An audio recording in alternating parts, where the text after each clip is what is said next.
My name is Cassandra, and the day my father was buried was also the day I met his so-called secret son. We were in the main living room of the family home, a space that had always smelled of beeswax and my mother's roses. But on that day, the heavy, cloying scent of lilies from the chapel still clung to the velvet curtains. I was holding a cup of tea I hadn't touched, feeling the cold of the porcelain against my numb fingers. That's when my Aunt Marta, with her perpetually teary eyes and a special talent for drama, approached me. She was leading a man by the hand whom I had never seen before. He was tall, with the kind of calculated, disheveled attractiveness, and an expression of sadness so well practiced it was almost insulting. "Cassandra, darling," my aunt began, her voice a syrupy whisper, "I know this is a terrible moment, the worst of all, but there's someone who needs to meet his family.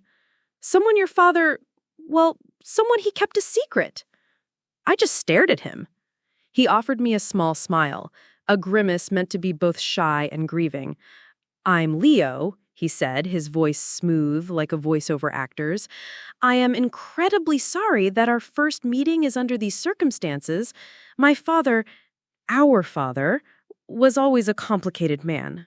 The word "our" dropped into the silence of the room like a stone in a pond. I felt the gazes of my cousins, aunts, uncles, and a few family friends turn towards me loaded with a mixture of pity and morbid curiosity. In that instant, I felt not only the weight of my grief, but also the weight of a public humiliation that was just beginning to unfold. My father, the man who had taught me to read financial statements before I could ride a bike, the one who called me his rock, had a secret this big?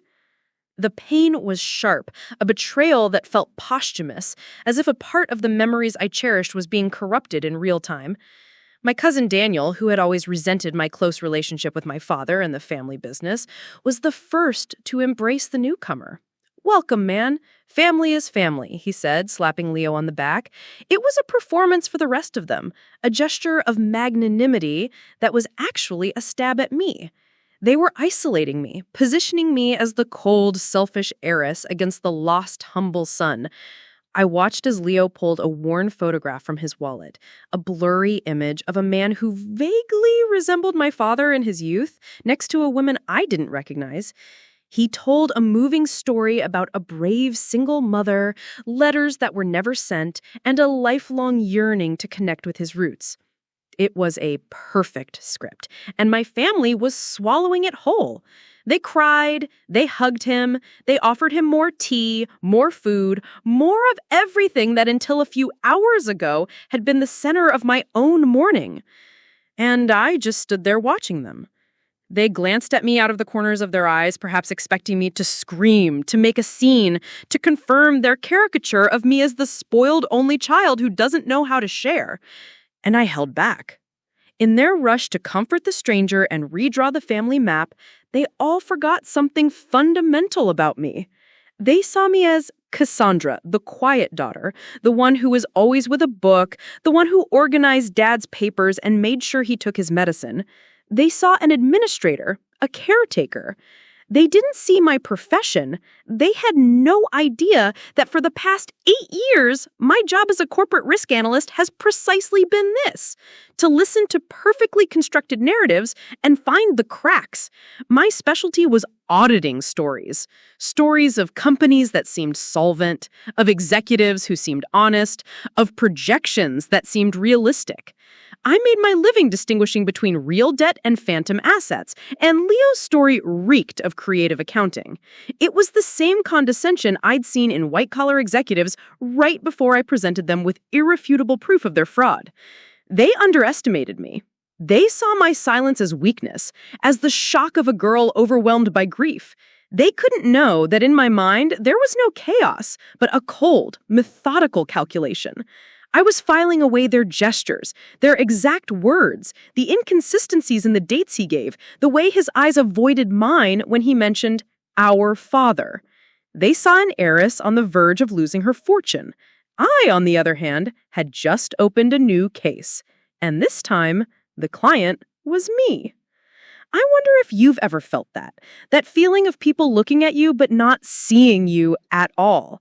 They've put you in a box so small, they can't imagine the strength you keep inside. Tell me in the comments if you've ever been underestimated like that, and don't forget to subscribe to find out how a castle of lies begins to crumble. The weeks following the funeral became a slow, methodical siege on my life, my home, and my memories.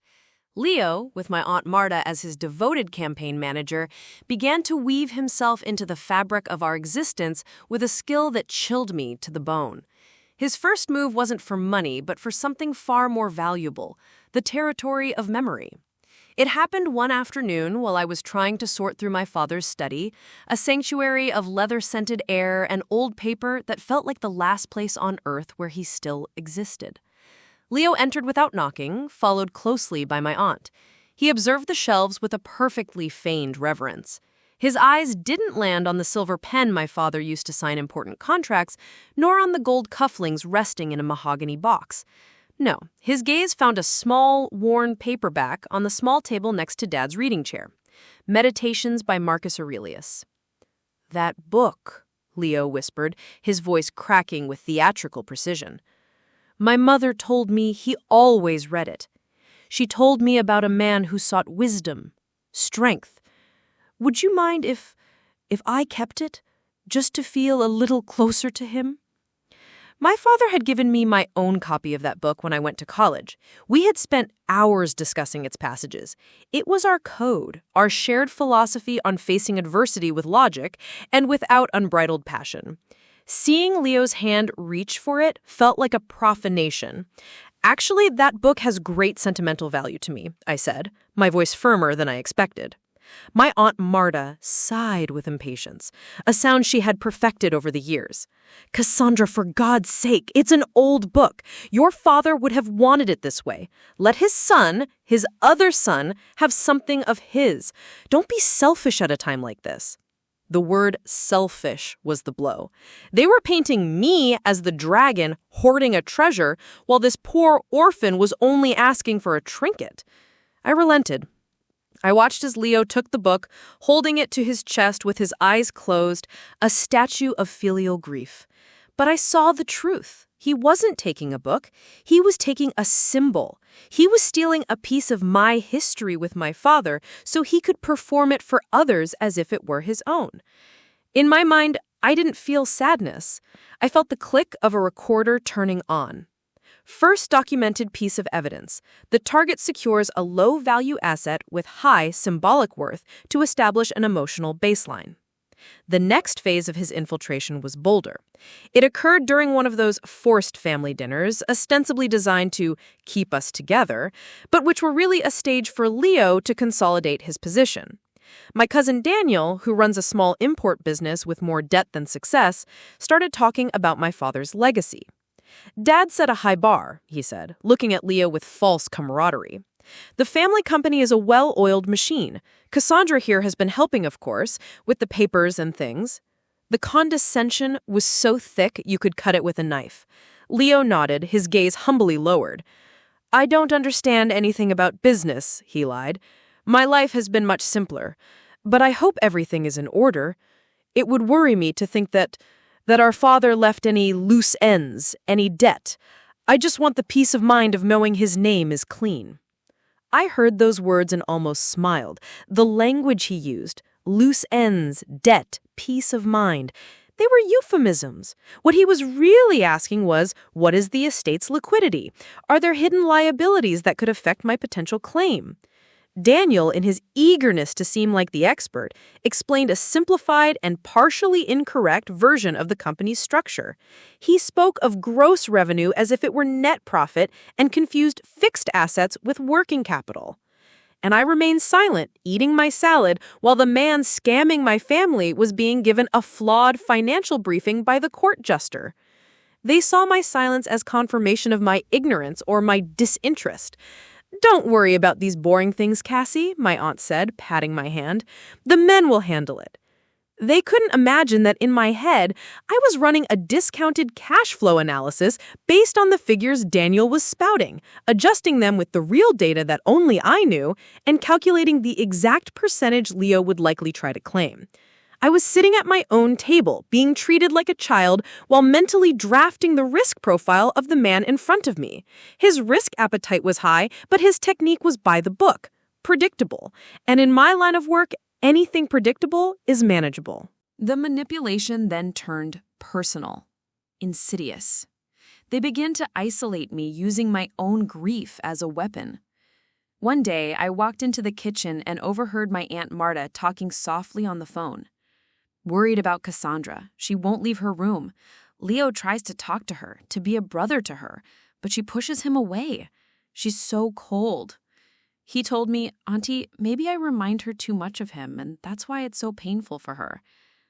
Imagine, such a noble soul, and she instead just shuts down. I stopped behind the door, feeling the floor give way beneath me. He was using my grief, my legitimate suspicion, and repackaging it as a pathology. He was turning me into the unstable villain of his narrative, and himself into the compassionate saint. It was brilliant, and it was cruel. He was no longer just a con man seeking money. He was an emotional parasite, rewriting my family's dynamics to ensure that anything I said or did, from that moment on, would be seen through the filter of my supposed mental instability. When my aunt saw me, she hung up quickly. "Oh, darling, I didn't hear you. I was just talking to a friend." The lie was so clumsy, so transparent, that for the first time, I felt a surge of pure anger.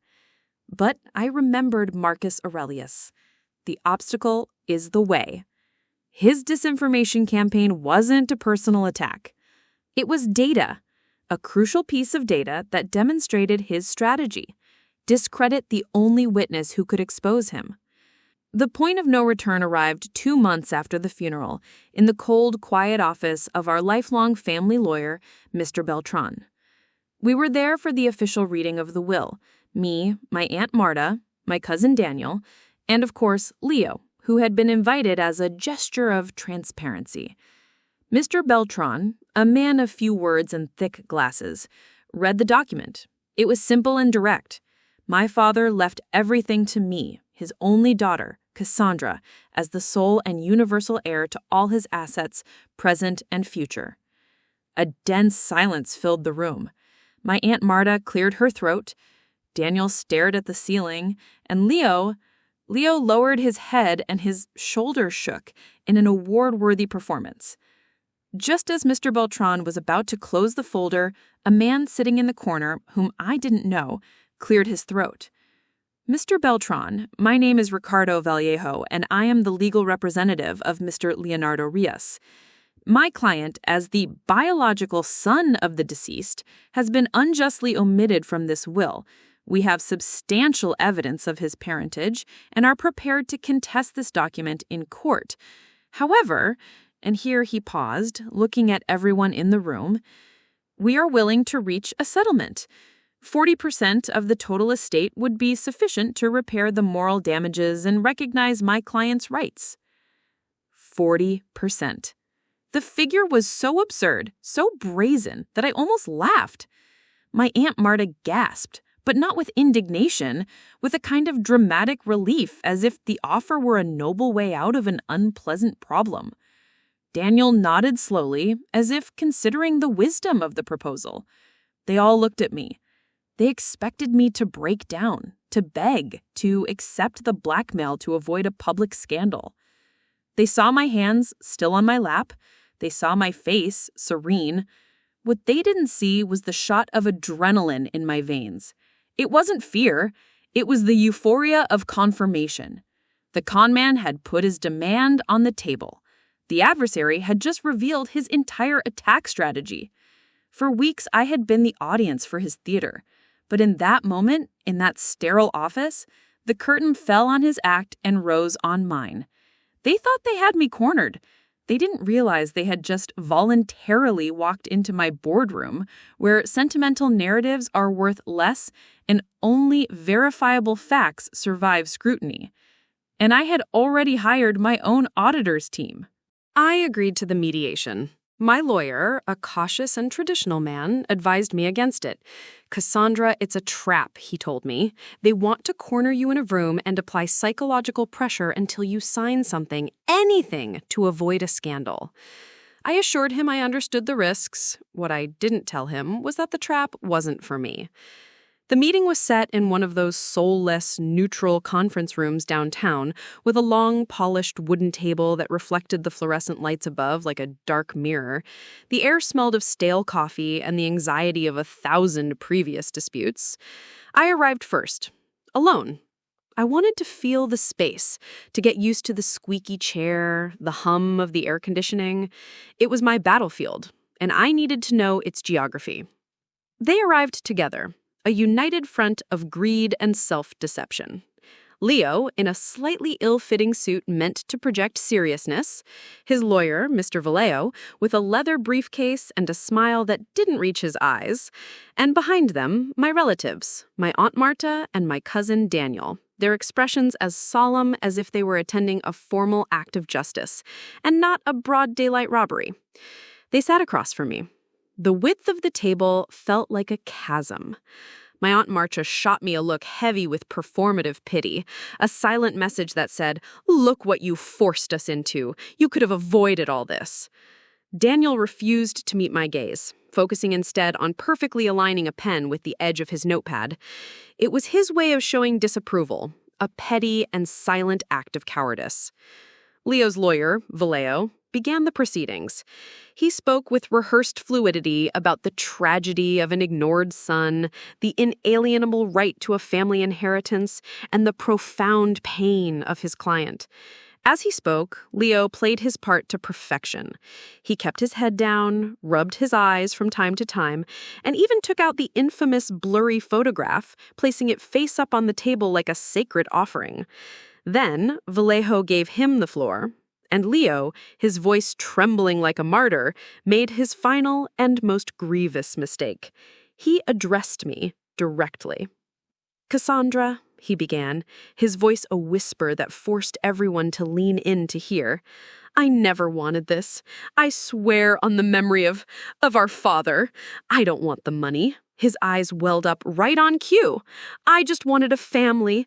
I wanted to understand where I came from. When I showed up, all I was looking for was a hug, a story, a connection. And most of this family, good-hearted people," he said, casting a grateful look at Marta and Daniel, "opened their doors to me. But you..." He paused, letting the accusation hang in the air. "From the very first day, you looked at me with hatred. I understand your pain. I really do. Losing a father is terrible. But your pain has blinded you. Your pain and maybe your fear of sharing what you always believed was only yours. This meeting, this horrible legal situation, it's not your fault. It's the result of your refusal to open your heart. I would be willing to give up everything, to walk away right now without a cent, if you would only look at me and acknowledge me as your brother."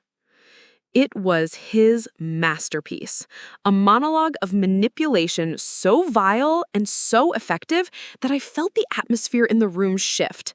My Aunt Marta took out a handkerchief and dabbed out a non-existent tear. Daniel nodded slowly, his jaw tight, as if Leo's nobility had moved him to his very core. Vallejo looked at me with an expression that said, "Checkmate.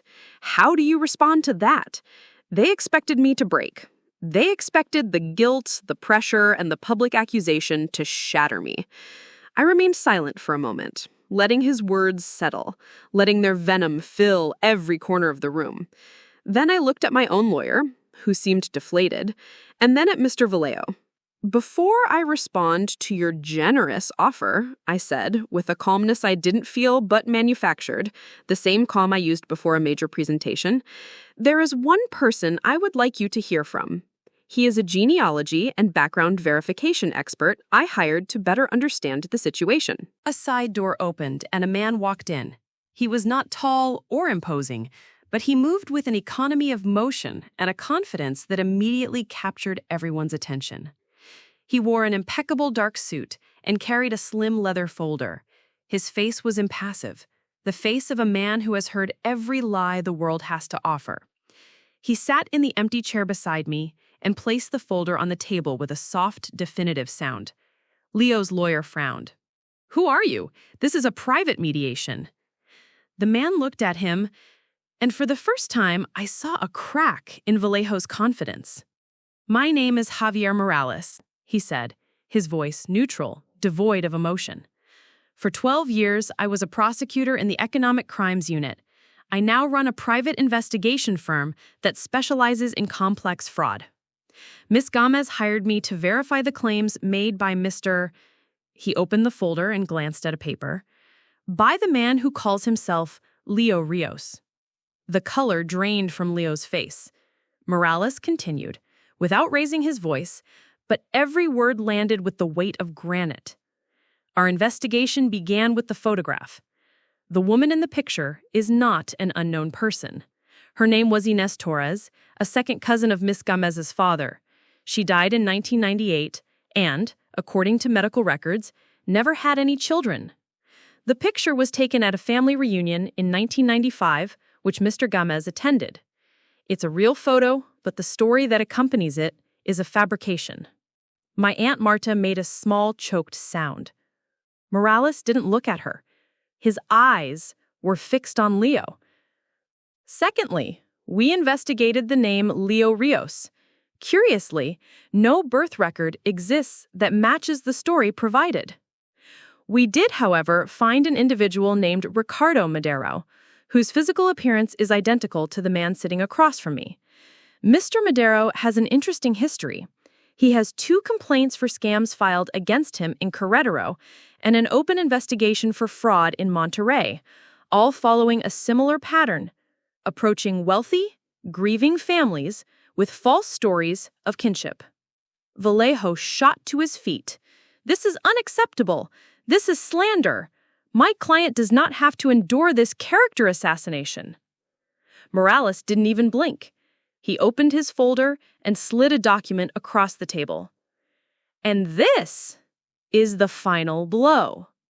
During the funeral reception, Mr. Madero," he said, emphasizing the real name, "drank from a cup of tea, and at a subsequent family dinner from a glass of water. Both items were discreetly recovered and sent, along with a reference DNA sample from the late Mr. Gomez obtained from his personal toothbrush, to a certified laboratory for a DNA test." The silence in the room was absolute, oppressive. It was the silence of a vacuum. Morales held up a single sheet of paper. "I have the lab report here. The conclusion is unequivocal. The probability that Ricardo Madero is the biological son of Arturo Gomez is, and I quote, 0%. 0. I looked at Leo, or Ricardo, or whatever his name was. The mask hadn't just fallen. It had disintegrated. His face was a pale, sweaty canvas of pure panic. His lips moved, but no sound came out. Then I looked at my family. Daniel's face was a grotesque mixture of shock and humiliation. His jaw, once tight with arrogance, now hung slack. But it was my Aunt Marta's reaction that was seared into my memory. It wasn't just surprise. I saw the slow, creeping horror of understanding, the realization of her own monumental foolishness, the shame of knowing she was a willing accomplice, a tool in the hands of a con man. She realized that her penchant for drama, her latent resentment toward me, had made her a public fool. Her eyes met mine for a fraction of a second, and in them I saw the collapse of her entire world of certainties. She looked away, unable to hold my gaze, and in that gesture I saw everything. It wasn't a victory. It was a demolition. And in the silence that followed, a silence heavier and more eloquent than any words, I understood that I hadn't won a battle. I had fumigated my house. 0%. That phrase hung in the air of the conference room long after Javier Morales had said it. It was as if it had absorbed all the sound, all the oxygen. The first to move was the lawyer, Vallejo, who, with a clumsy and hasty motion, began stuffing papers into his briefcase, muttering something about unverified information and legal action for defamation. But his voice lacked all conviction. It was the sound of a retreat, not a counterattack. Beside him, Ricardo Madero, the man who called himself Leo, seemed to have shrunk inside his suit. His pale, sweaty face was a canvas of pure terror. His eyes darted from Morales to me and then to the door, like a trapped animal searching for an escape route. He didn't say a word. He stood up abruptly, knocking his chair backward with a screech, and practically fled the room, his lawyer scurrying after him. They left without the copy of Meditations, which remained on the table like an abandoned piece of evidence from their desecration. But I wasn't watching them. My attention was fixed on my Aunt Marta and my cousin Daniel. They were left petrified in their seats, shipwrecked in the sudden, terrible calm. The silence left by the conmen was replaced by one far heavier, the silence of shame. I saw my cousin Daniel run a hand over his face. His businessman facade dissolved into a grimace of disbelief and humiliation. My Aunt Marta's gaze was lost on the polished surface of the table, as if she were hoping it would open up and swallow her whole. The woman who always had a word, a sigh, a dramatic gesture for every occasion was utterly empty. She had been stripped not only of her credulity, but of her role. She was no longer the compassionate matriarch, but the village fool. I stood up slowly, collected my purse and my father's book. My own lawyer gestured to me, silently asking if I wanted to say anything. I shook my head. There was nothing to add. The truth needs no embellishment or victory speeches. It simply is. I walked to the door, and as I passed them, neither of them looked up. I left them there, drowning in the silence they had so carefully helped to cultivate. The attempts at contact began the next day. First, a text message from Daniel. "Cassie, I don't know what to say. He fooled all of us. I'm in shock. We need to talk." The phrase, "he fooled all of us," struck me with painful clarity. It was an attempt to dissolve his own responsibility, to group himself with me in a collective of victims. But we were not the same. They tried to scam me out of my father's legacy and estate. They only scammed him out of his pride. I deleted the message. A few hours later, the phone rang. It was my Aunt Marta. Her voice was unrecognizable, thin and brittle, stripped of its usual melodramatic authority. "Cassandra, honey, we had no idea. That man was a monster, an actor. He used us." I listened in silence to her litany of excuses, her narrative of how they had been duped by a professional. When she finished, I took a deep breath and replied not with the anger I had felt, but with the cold precision of an auditor's report. "Auntie, he didn't use you. You volunteered. This isn't about you believing him. It's about the fact that you never believed me to begin with. From the very first second, you chose the most sensational story, the one that left me in the weakest position. You reveled in the idea of a family drama where I was the selfish heiress and he was the downtrodden soul with a heart of gold. It wasn't an error in judgment, it was a choice. You chose to believe that my father, your own brother, was a liar who kept secrets, and that I, the daughter who was by his side until the very end, was a cold and calculating stranger. You judged and sentenced me long before Leo or Ricardo ever asked for a single cent. Your betrayal wasn't being fooled by him. Your betrayal was the rush with which you abandoned faith in me." There was a long silence on the other end of the line, then a choked sob. I hung up. Not out of cruelty, but because the conversation was over. I had submitted my final report. Some might call my actions revenge, but in my mind, it never was. Revenge is a passionate act, an attempt to return pain for pain. What I did was something much quieter and much more fundamental. It was an act of sanitation. It was the conscious decision to establish a boundary, to declare that my mental peace, my dignity, and the truth of my father's memory were non-negotiable. For weeks, I had allowed their toxicity, their distrust, and their drama to seep into my life. The revelation in that conference room wasn't to humiliate them, it was to stop the infection. It was to reclaim my home. Not just the physical house, but the inner space where my self-esteem and self-respect reside. The real inheritance my father left me wasn't in a bank or in property deeds. It was the strength he instilled in me to protect my own peace, the clarity to see things as they are and not as others wish them to be. Today, the house is quiet. It's a different kind of silence than before. It's not the tense silence of anticipation or the heavy silence of grief. It's a clean silence. I have returned to my father's study, and the scent of leather and old paper no longer speaks of loss, but of continuity. The copy of Meditations rests in its place on the end table, by the armchair. Sometimes I open it and read the passages he underlined, and I feel a conversation, not a monologue. My relationship with my aunt and cousin is not broken. It has been transformed. There is a distance, a space I demanded not with shouts, but with calm. It is a space for them to reflect on their own conduct, and for me to heal not from a stranger's scam, but from the disappointment of my own family. Perhaps one day that space can shrink, but it will be on my terms, built on earned respect, not on familial obligation. I have learned that sometimes family isn't the people you share blood with, but the people who offer you the truth. And sometimes, to honor that truth, you have to be willing to stand alone in a room knowing that your own company is enough. Have you ever had to make a difficult decision to protect your mental peace? How did you find the strength to set a boundary, even with the people who were supposed to care for you?